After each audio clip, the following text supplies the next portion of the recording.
আমাদের বাসার উঠোনে কিছু শাকের চারা লাগানো হয়েছিল। সেখান থেকে আজ কিছু শাক তুলে নিচ্ছিলাম।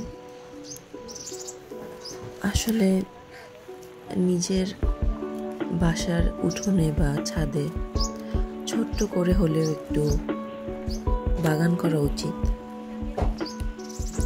আর কিছু সবজি চাষ করা উচিত, কিছু ফুলের গাছও থাকা উচিত। কারণ সেখান থেকে অল্প হলেও সবজি তোলা বা হারভেস্টিং করাটা সত্যি খুব ভালো লাগে।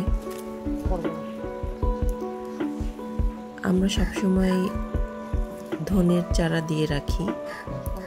আমরা সাধারণত আমাদের বাগান থেকেই ধনে পাতাটা খাই। এছাড়া কাঁচামরিচ, এই যে শাকের চারা, বেগুন, এরকম আরও অনেক গাছ আছে আমাদের বাগানে।